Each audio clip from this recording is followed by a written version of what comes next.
Welcome in, everybody, to another episode of 410 Sports Talk. I'm Glenn Martin. I'm here with my co-host, as always, James Haskell. And today we're bringing some unfortunate news, a little bit of bad news, kind of a buzzkill, if you will. So, Jimmy, why don't you break the bad news, because I don't want him to, kill the messenger. Yeah, so Michael Brockers, which, of course, we were really excited about, has re-signed with the Rams. There were some delays in the signing based on the corona issues.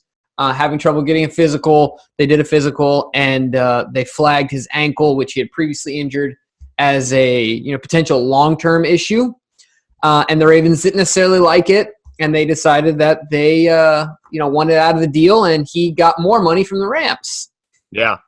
So yeah, definitely an interesting day. Definitely something that doesn't happen often, but we've seen this before with the Ravens. Yep.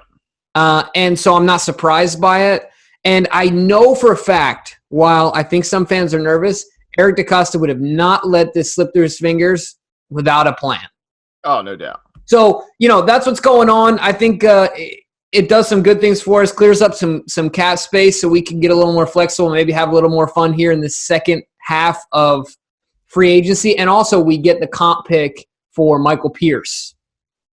Yeah, a little bit of a consolation prize, I guess, if you will, because let's be honest, they wanted to sign Brockers. He would have fit our scheme perfectly, and he's a reliable guy. So there's a lot of reasons why it's nice to sign him. And I'm sure if Eric DeCosta could go back a week ago, he certainly wouldn't have done the Wormley trade with the Steelers. Yeah, when he was our best depth at that position and multiple other positions on the D line.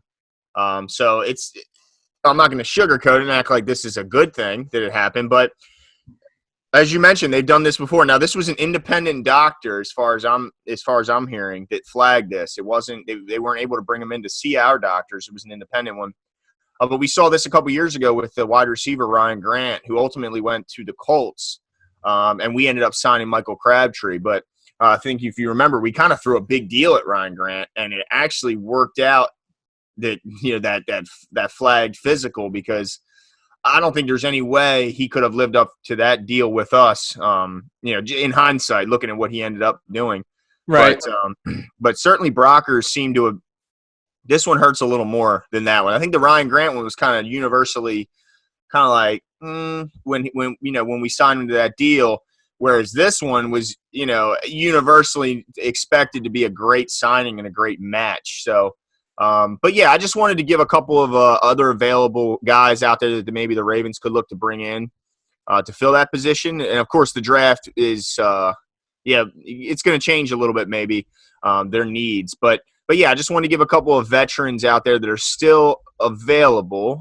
So first of which is Damon Harrison, aka Snacks, who was with the Giants for a couple years, and I think he was traded to Detroit last season. So he's 31-year-old D tackle. Excellent against the run. No pass rush. Zero.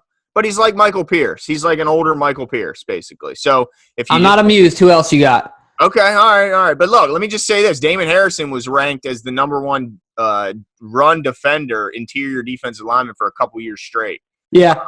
So he's a heck of a run defender. Let me just say that. But Derek Wolf's another guy that was linked to the Ravens early in free agency and is now certainly going to be linked again.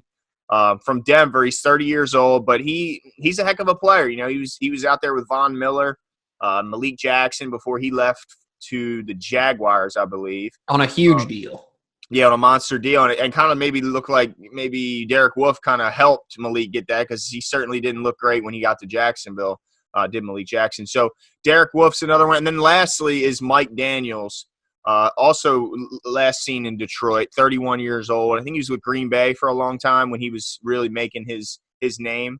So those are the three options right now. When you look at just veterans, stopgaps, guys you could bring in for maybe a 1 or 2 year deal and help kind of seal up that middle.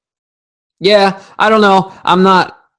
I'm sure you're not either. I'm not super excited. Like, none of those names, get the juices flowing for me. But what I am excited about is I think that there could be a potential change in strategy here with a little bit more money. And some big names surprisingly still out there. Of course, we've talked about this person ad nauseum, but Jadeveon Clowney is still sitting out on the market. Yeah. And we have $5 million in addition to what we had, more now with the Brockers deal off the table as far as this year's salary is what I'm referring to. Yeah. So that could put us in the running here for a guy like Jadeveon, depending on what he wants, what kind of, how long-term of a deal, what sort of guarantee money we have to give him. Obviously, all those things are still up in there. It's just kind of hard to tell. I mean, obviously, he wants a monster deal, but at this point, what he's kind of reset his expectations to be. Yeah. That'll be interesting to see. We've already talked about Clay Matthews, but I think that while this is not a defensive lineman, it could become even more apparent that we go after a guy like Matthews, or even a couple guys, see what Ansah's doing, see what Matthews is doing. Once again, these aren't defensive line guys, but what I'm predicting is a change in strategy as far as free agency, focusing a little more on that outside and getting some of those, like the guys that you named. I feel like in the middle of the draft, we can find cheaper, younger, healthier guys to do the same things that all those guys can do. Yeah, maybe. These certainly are big, strong guys, veterans, guys that you know what you get. And with the draft, it's always a crapshoot. So yeah, that's the only concern. One other name I wanted to throw at you as a possible reunion with the Ravens is a guy who's only 27 years old. We saw the Ravens trade him to Philly a few years back, but he's now a free agent with Timmy Jernigan. What do you think about a possible return of Timmy Jernigan? So between him and Wolf, those are my two favorite. That didn't cross my mind. I like Timmy coming back, depending on what the money is. But we've seen when he was here, and also depends on what his health is like. Yeah. But we've seen when he was here, he is able to provide pass rush from the interior. Yep. If there's one thing he's able to do, it is that.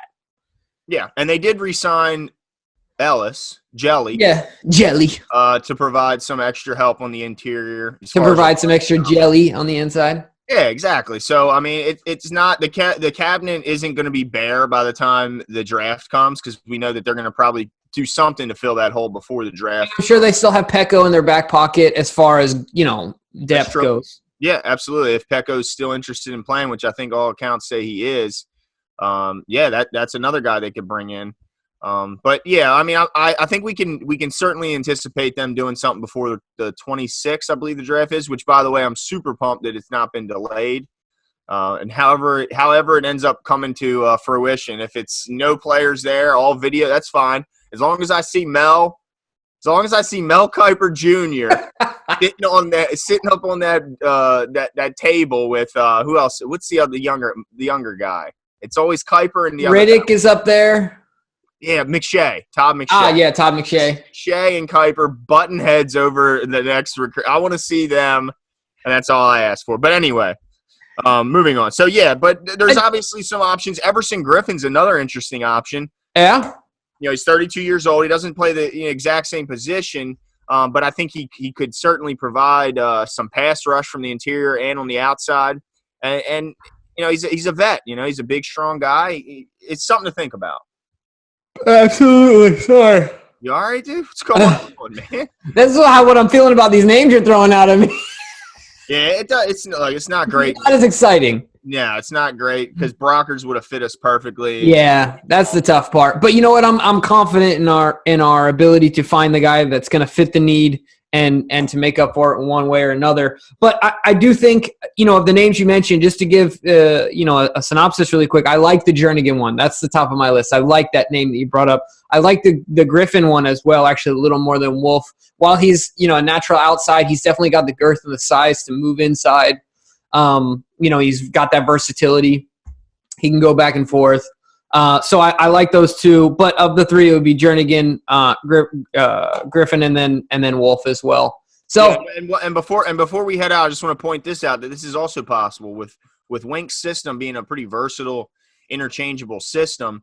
Typically, what we've seen in the last few years is the Ravens run a 3-4, so 3 down linemen and 4 linebackers. But I think what they could end up doing is switching to a 4-3 primarily, due to the fact that they don't have a lot of inside linebacker help.